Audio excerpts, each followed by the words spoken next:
Be me, Christina, HR manager. Absolutely loving my position of power over these males.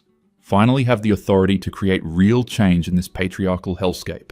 Every hiring decision, every performance review, every termination is a chance to level the playing field. These men have had it too easy for too long. Start my morning reviewing termination paperwork for Peter, another underperforming male who clearly couldn't handle working under strong female leadership. His stellar performance reviews from previous years don't matter. Those were obviously written by the old boys club before I arrived.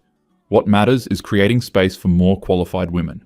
Walk into office feeling empowered. Immediately notice Peter cleaning out his desk. Perfect opportunity to reinforce why this was necessary. Approach with my most professional smile. Peter, I hope you understand this decision wasn't personal.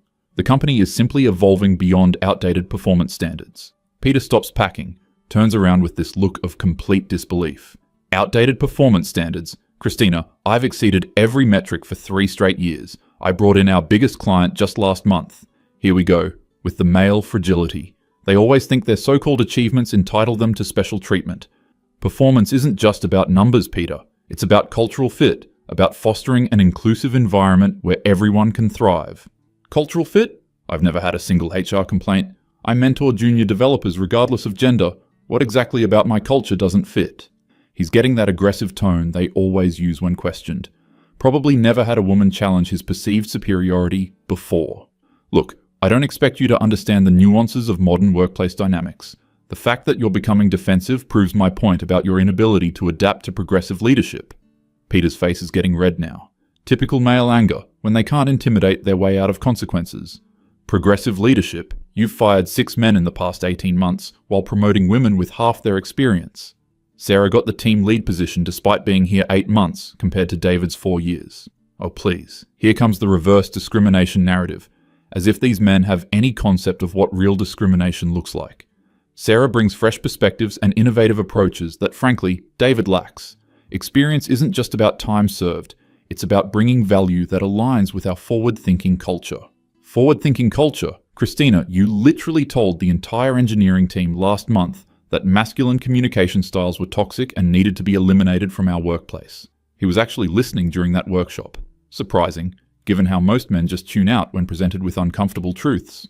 Masculine communication patterns have been proven to silence marginalized voices. Creating psychological safety requires dismantling systems that have historically favored aggressive, dominating behaviors.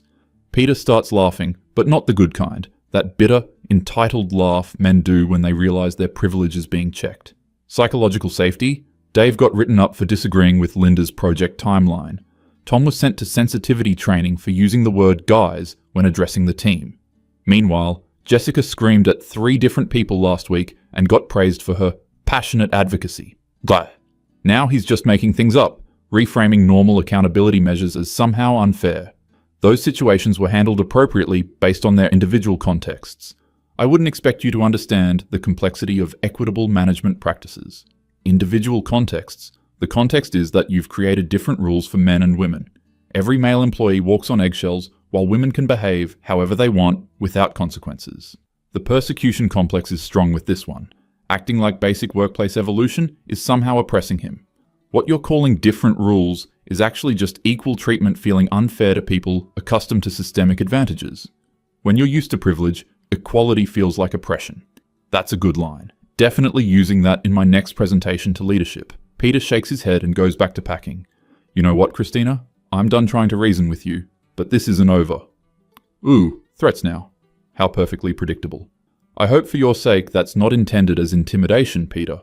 Threatening behavior toward HR personnel is grounds for legal action. Legal action? That's rich coming from you. We'll see who needs to worry about legal action. He storms off with his box of belongings, probably going to complain to his wife about the mean lady who held him accountable. Feel satisfied knowing I've made the workplace safer for everyone. One less toxic masculine presence poisoning our culture. Time to focus on identifying the next improvement opportunity. Spend rest of morning reviewing performance files. Stephen in accounting has been getting too comfortable lately. Keeps questioning budget allocations I've made for diversity initiatives. Obviously doesn't understand the investment required for meaningful change. His performance metrics are annoyingly good though. Going to need to be creative with the documentation. Start noting instances of resistance to change. and difficulty collaborating with diverse teams. Afternoon meeting with leadership about Q3 terminations. Need to present Peter's removal in terms they'll understand. Focus on team dynamics and cultural evolution rather than specific metrics. CEO Richard nods along as I explain the decision. Christina, Peter was one of our top performers. Are you sure this was the right call? Here we go with the old guard, protecting their favorites. Time to educate him about modern HR realities. Richard, performance in today's workplace isn't just about individual output. Peter was creating an environment where diverse team members felt marginalized and undervalued. That's concerning. Do we have documentation of specific incidents? Love how they always want paperwork for everything, as if systemic issues can be reduced to individual complaints. The patterns are subtle but persistent. Microaggressions, speaking over colleagues, dismissing innovative approaches that challenge traditional methods. These behaviors compound over time to create hostile environments. I see. Well, you're the expert on these matters. I trust your judgment. Exactly the response I was hoping for. Another convert to evidence-based management practices. Rest of week goes smoothly. Team productivity actually improves without Peter's negative energy. Proves my approach is working exactly as intended. Friday afternoon, get call from company lawyer Janet. Christina, we need to discuss a legal matter that's come up. Probably some routine compliance issue. Walk over to legal department, feeling confident. Janet looks unusually serious. We've been served with a federal civil rights lawsuit. Peter hired an attorney who's alleging systematic gender discrimination in our HR practices. Laugh immediately. These men and their victim complexes. That's ridiculous, Janet. Everything I've done has been to eliminate discrimination, not create it. Peter is obviously lashing out because he couldn't handle being held to higher standards. Christina, they're claiming a pattern of discriminatory termination spanning the past 2 years. They have documentation of 18 male employees who were terminated under questionable circumstances, while female employees with similar or worse performance were retained. 18 seems high, but each decision was justified based on cultural fit and team dynamics. Those terminations were all legitimate business decisions based on comprehensive performance evaluations. The fact that they involved male employees is coincidental. The lawsuit alleges that performance evaluations were manipulated to justify predetermined outcomes. They're requesting access to all personnel files, email communications, and documented review processes. My stomach drops slightly, but only because I know how lawyers can twist innocent documentation. My reviews follow established protocols and reflect genuine performance concerns. Any patterns are simply the result of addressing long-standing cultural issues that previous management ignored. Christina, I need you to walk me through your evaluation process. How do you determine when performance issues warrant termination versus coaching or improvement plans? Easy question. Just need to explain the holistic approach to performance management. I evaluate multiple factors beyond basic metrics: cultural alignment, collaborative approach, adaptability to modern workplace expectations. Traditional performance indicators often miss crucial behavioral patterns that impact team effectiveness. Can you give me specific examples of these behavioral patterns? Think back through recent cases. Peter's resistance to feedback, Stephen's questioning of budget decisions, David's outdated communication style. Resistance to progressive policies, undermining inclusive initiatives, perpetuating toxic masculine behaviors like aggressive communication or dismissing diverse perspectives. Janet takes detailed notes, probably preparing strong defense against frivolous claims. And female employees exhibiting similar behaviors received different treatment because slightly loaded question but easy to address. Women expressing assertiveness or passion for their work is fundamentally different from men using dominating behaviors to maintain hierarchical advantages. Context matters in behavioral evaluation. I see. Christina, I'm going to need access to all your files and documentation. The attorney representing Peter appears to be quite thorough. Fine by me. My documentation clearly supports every decision I've made. Let them waste time trying to find problems with legitimate HR practices. Weekend passes normally. Confidence remains high about handling this frivolous lawsuit. Monday morning, get urgent call to come to Richard's office. Walk in to find Richard, Janet, and 2 men in suits I don't recognize. One introduces himself as company's external legal counsel. Christina, we've been reviewing your personnel files over the weekend. We need to discuss some concerning patterns that have emerged. Patterns. They keep using that word like it means something significant. I'm happy to clarify any questions about my management approach. Every decision has been carefully documented and professionally justified. External lawyer opens thick folder. Ms. Christina, we've identified 43 male employees who received negative performance reviews or termination during your tenure, compared to 7 female employees. Can you explain this disparity? 43 seems high, but reflects the scope of cultural transformation needed.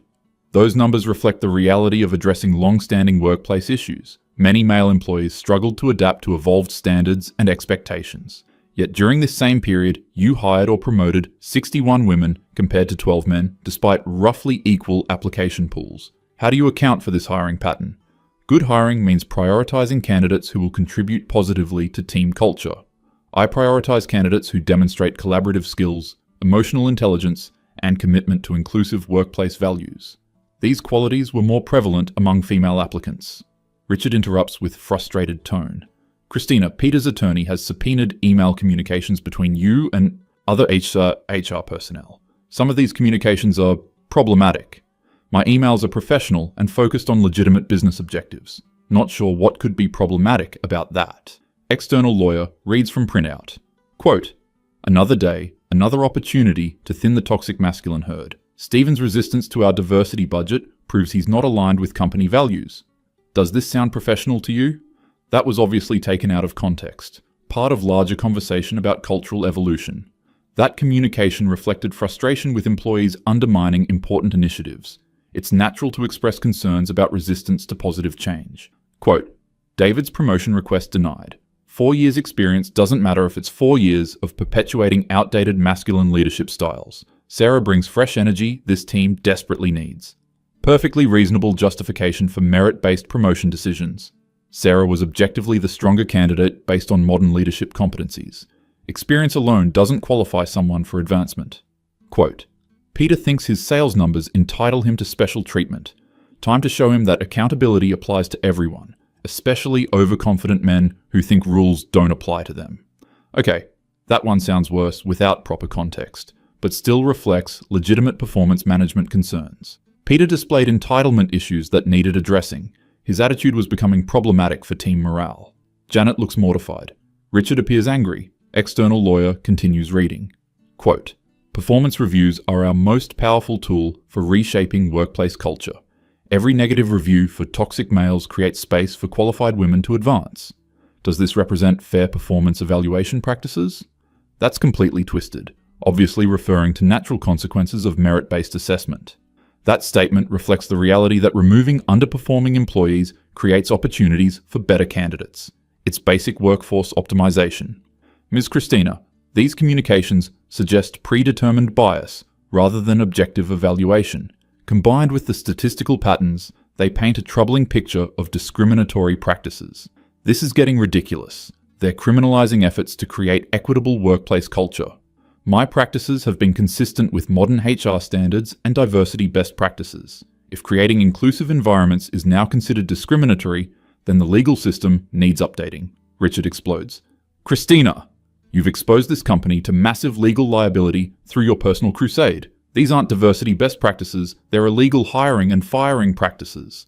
Typical male reaction when challenged on outdated thinking. Even Richard falls back on aggressive tactics when threatened. Richard, I understand this is stressful, but we can't let fear of frivolous lawsuits prevent us from making necessary cultural improvements. Standing up to discrimination sometimes requires difficult decisions. Difficult decisions? You systematically targeted male employees for termination while giving female employees preferential treatment. That's textbook discrimination. He's completely missing the point about correcting historical imbalances. What you're calling preferential treatment is actually leveling a playing field that's been tilted toward men for decades. True equality requires intentional action to correct systemic advantages. External lawyer interjects. Ms. Christina, federal employment law doesn't recognize correcting historical imbalances as justification for present discrimination.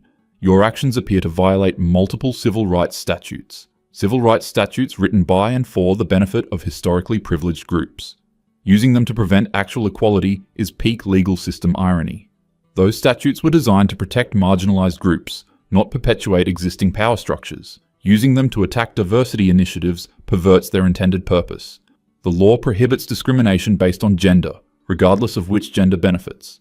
Your communications and actions demonstrate clear bias against male employees based solely on their gender.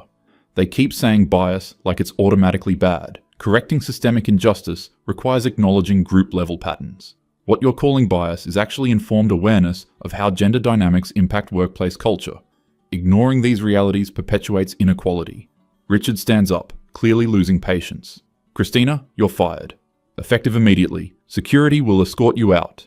Shocked by this sudden escalation, thought he understood the importance of supporting progressive HR practices. Richard, you're making a huge mistake. Caving to legal pressure from disgruntled employees sends terrible message about company values. The only mistake was trusting you with HR authority. Your actions have put us in legal jeopardy and violated everything we stand for as an organization. Security appears at door. Can't believe they're actually doing this. This is exactly the kind of retaliation that proves why strong diversity measures are necessary. You're firing me for challenging male privilege.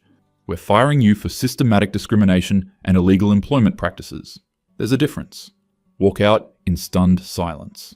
Never expected such betrayal from leadership I was trying to protect. Next few weeks, a nightmare.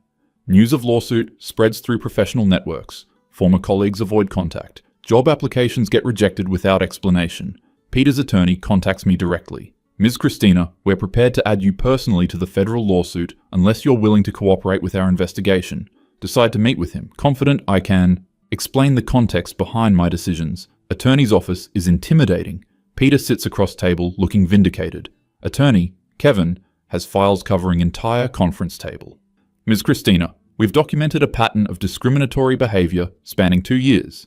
18 terminated male employees, 43 negative reviews for men versus 7 for women, and communications clearly showing gender-based bias, still trying to criminalize legitimate workforce improvement. Those numbers reflect necessary cultural adjustments. Every decision was based on legitimate performance and behavioral concerns. Let's review specific cases. Thomas in marketing, terminated after receiving promotion just 6 months earlier. His sales exceeded targets by 30%, yet you documented attitude problems and resistance to collaborative leadership. Seriously, Thomas was constantly undermining team meetings with aggressive questioning. Thomas displayed disruptive behaviors that impacted team productivity. Sales numbers don't excuse toxic interpersonal conduct. Yet Lisa in the same department, whose sales were 20% below target, received exceeds expectations for her innovative communication style and positive team energy. Can you explain this disparity? Lisa brought collaborative energy that elevated entire team performance. Lisa's contributions extended beyond individual metrics. She fostered inclusive environment that benefited everyone. Ms. Christina, we have testimony from 12 former employees describing hostile work environment specifically targeting men. Comments about toxic masculinity, mandatory sensitivity training only for male staff, and differential enforcement of workplace policies. Those employees obviously coordinated their stories to support Peter's narrative. Sensitivity training was offered to employees who needed development in modern communication skills. It's not my fault that mostly applied to male staff. Kevin pulls out thick binder. We've obtained your email communications with corporate HR discussing strategic workforce rebalancing and accelerated cultural evolution. In one email, you explicitly state your goal to reduce male representation to appropriate levels. That was part of larger diversity initiative discussion, taken completely out of context. Those communications discussed legitimate diversity goals. Every major corporation has targets for inclusive representation. Inclusive representation doesn't mean systematically removing existing employees based on gender. That's exactly what federal employment law prohibits. The law clearly needs updating to address modern workplace realities. Federal employment law was written for different era. Modern diversity science shows that achieving equity sometimes requires targeted interventions. Peter finally speaks up. Targeted interventions? Christina, you destroyed careers and livelihoods because you decided men didn't belong in our workplace. That's not diversity, that's discrimination. Here comes the victim narrative again. Peter, you lost your job because you couldn't adapt to evolved workplace standards. Taking responsibility for your own shortcomings would be more productive than blaming others. Evolved standards? You mean the standards where Jessica could scream at subordinates while I got written up for saying, "Hey guys," to my team? Totally different situations with different contextual factors.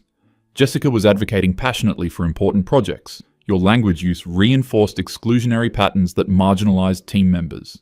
Marginalized team members? My team was 60% women, and they all said they felt included and respected. Your sensitivity training coordinator admitted you never received a single complaint about my communication style. Complaints aren't the only measure of problematic behavior. Many issues operate below the surface. Microaggressions often go unreported because marginalized employees fear retaliation. Absence of formal complaints doesn't indicate absence of harm. Kevin interjects again. Ms. Christina, Federal investigators have been reviewing your practices. The Department of Labor is prepared to file criminal charges for systematic civil rights violations. Criminal charges seem extreme for HR management decisions. Criminal charges for employment decisions? That's prosecutorial overreach designed to intimidate diversity advocates. Discriminatory employment practices are federal crimes when they demonstrate systematic intent to deny equal opportunity based on protected characteristics.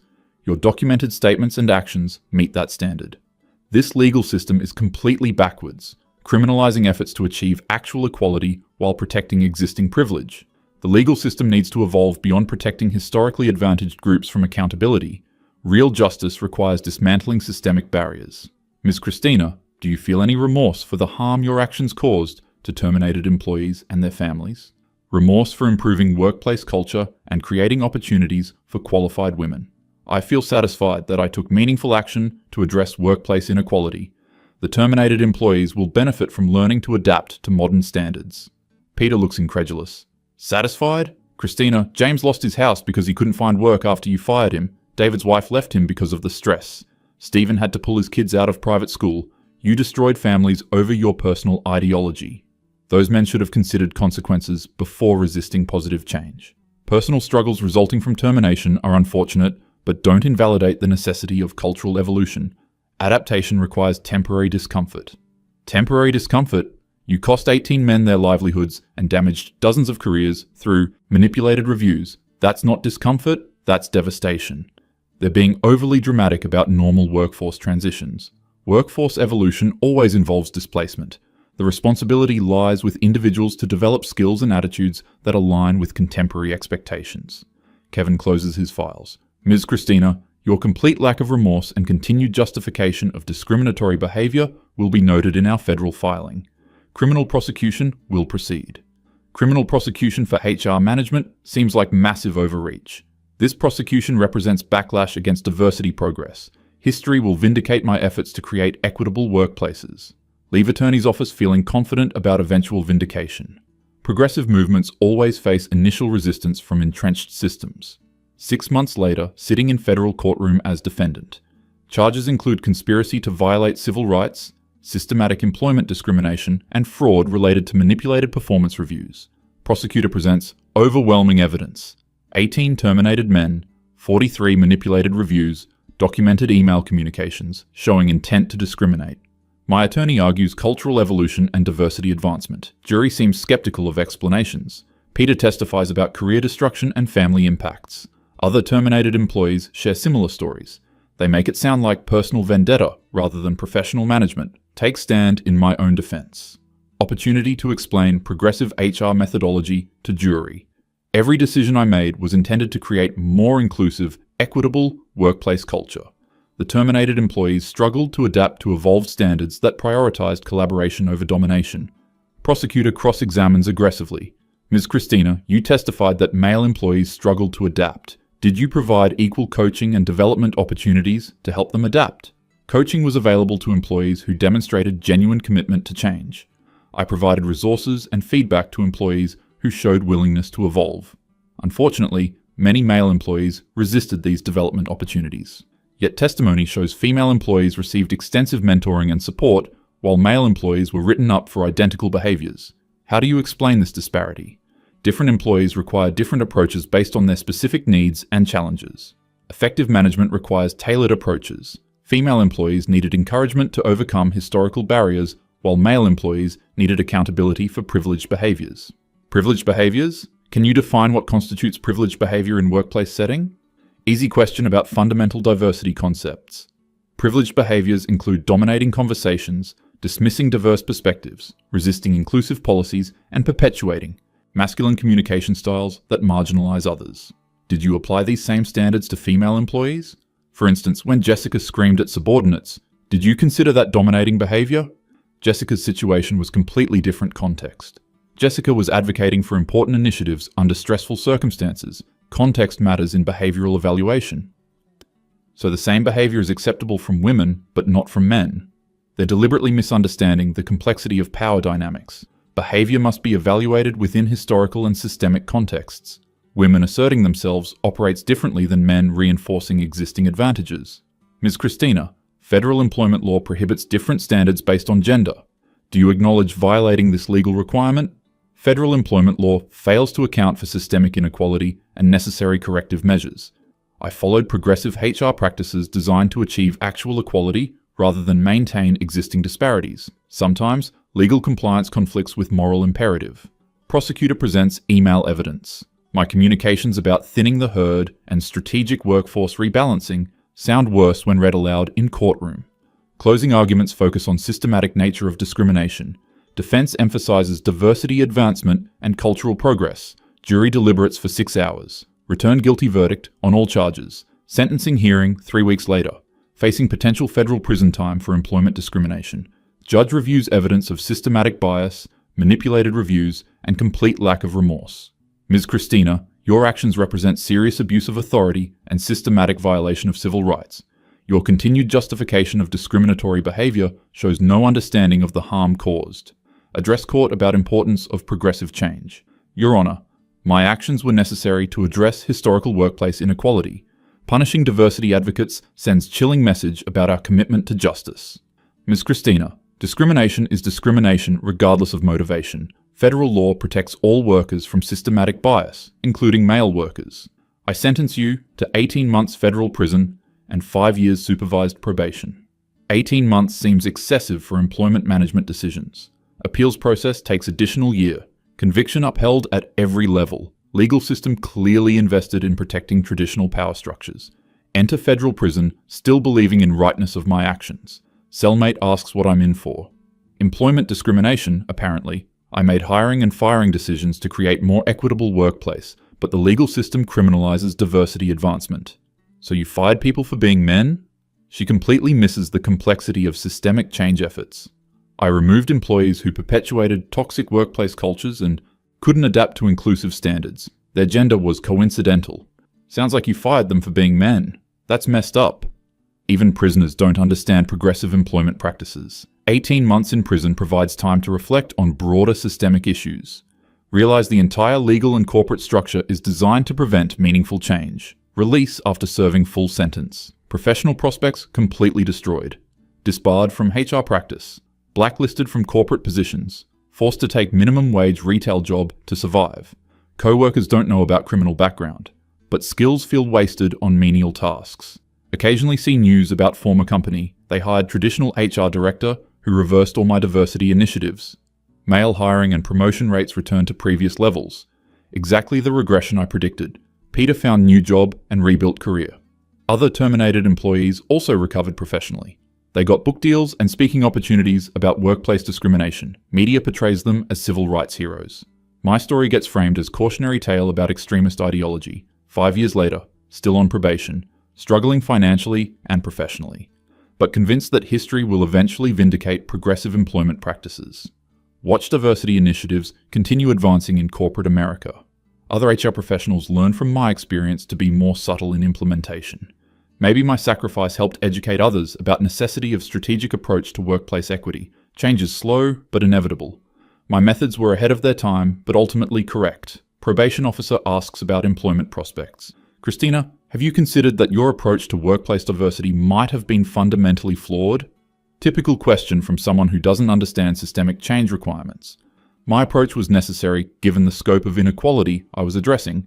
The punishment was disproportionate to the actions taken. 18 men lost their jobs unfairly. Don't you feel responsible for that harm? Those men would have eventually been displaced by natural workforce evolution anyway. Workforce transitions are always difficult. My actions accelerated necessary changes that would have happened eventually through market forces. But you manipulated performance reviews and applied different standards based on gender. That's not workforce evolution, that's discrimination. They keep using that word like it automatically invalidates progressive change efforts. Discrimination implies unjustified differential treatment. My actions were justified by the need to correct historical imbalances and create equitable opportunities. Do you think you'll ever acknowledge the harm you caused? Harm is subjective and must be weighed against broader social benefits. I acknowledge that individuals experience difficulty adjusting to necessary changes, but preventing systemic progress causes greater long-term harm to society. 5 years of probation finally end. Criminal record permanent but legal restrictions lifted. Apply for basic office positions. Background checks eliminate most opportunities, forced to continue retail work indefinitely. Occasionally encounter former colleagues at professional events. They avoid conversation and seem uncomfortable. Attend diversity workshop out of curiosity. Facilitator discusses avoiding discriminatory practices while advancing inclusion. Raise hand during Q&A. How do we achieve meaningful diversity without taking decisive action against entrenched resistance? Facilitator recognizes me and quickly moves to different question. Realize I've become cautionary example in HR training materials. My case study used to teach what not to do in diversity initiatives. Watch as other organizations implement subtle, gradual approaches to workforce change. Progress is slower, but avoids legal challenges. Maybe they learned appropriate lessons from my experience. 10 years after conviction, still working retail. Never found pathway back to professional career, but remain convinced about correctness of original approach. Read about ongoing workplace inequality studies. Gender disparities persist despite decades of diversity programs. Proves that gradual approaches aren't sufficient for systemic change. Occasionally get interview requests from researchers studying employment discrimination. Opportunity to explain progressive methodology to academic audiences. Dr. Williams, my case demonstrates the legal system's investment in protecting traditional workplace hierarchies. Meaningful change requires bold action that challenges existing power structures. Ms. Christina, but your actions clearly violated federal employment law. How can illegal discrimination advance equality? Academics still don't understand the distinction between justified and unjustified differential treatment. Federal employment law was written to maintain existing advantages for historically privileged groups. True equality requires moving beyond legal frameworks designed to prevent progress. So you believe discrimination laws shouldn't apply when targeting historically advantaged groups? They keep trying to trap me with semantic arguments about discrimination. I believe justice requires acknowledging historical context and taking corrective action. Laws that prevent such action perpetuate inequality. But 18 men lost their livelihoods. Don't their individual rights matter? Individual rights must be balanced against collective advancement and social justice. Individual disruption is unfortunate but necessary for broader systemic change. Those men will ultimately benefit from living in more equitable society. You show no remorse for the personal harm your actions caused. How do you justify that? Remorse implies wrongdoing, which requires accepting flawed legal and social frameworks. I feel satisfaction that I took meaningful action against workplace inequality. Remorse would require abandoning principles of justice and equity. Interview ends with researcher looking disturbed. Probably another person who can't handle challenging traditional assumptions. 15 years later, working same retail job, health declining from stress and limited resources. But still believe in righteousness of original mission. Hear about Supreme Court cases limiting affirmative action programs. Exactly the regression I predicted from legal backlash against diversity progress. Younger co-workers sometimes ask about my background. Why does someone with college degree work here permanently? Explain about career in human resources and commitment to social justice. I challenged systemic inequality in corporate environment and faced retaliation from entrenched power structures. So you got fired for being too woke? They reduced complex issues to oversimplified political labels. I was criminally prosecuted for implementing progressive employment practices. The case demonstrates how legal system protects existing privilege. That sucks. Systems totally rigged against people trying to make change. Finally, someone who understands the broader context of my experience. Watch new generation of diversity advocates entering workforce. They're more cautious and strategic than my generation. Learn from our mistakes about timing and implementation. Maybe my sacrifice provided valuable lessons for future progress. Change requires both bold pioneers and strategic implementers. History will recognize my contribution to advancing workplace equity. 20 years after conviction, still at same retail job. Never married, few friends, limited prospects, but maintained dignity and principles throughout ordeal. Retire early due to health problems. Small apartment, limited savings, social isolation. But conscience clear about fighting good fight. Write memoir about experience during final years. Principled resistance, one woman's stand against workplace inequality. Self-published through online platform. Few sales, mostly negative reviews. Readers don't appreciate complexity of progressive change efforts. Die alone but unrepentant. Obituary mentions criminal conviction without context. Legacy defined by legal system rather than moral principles. Never learned to question whether systematically firing men was actually discrimination. Never developed empathy for individuals harmed by ideological zealotry. Never recognized difference between equality and revenge. Took no responsibility for abuse of power. showed zero growth or wisdom from experience, remained convinced until death that everyone else was wrong, believed history would vindicate systematic gender discrimination, died bitter and alone, destroyed by her own hatred, learned nothing, changed nothing, accomplished nothing, except harm.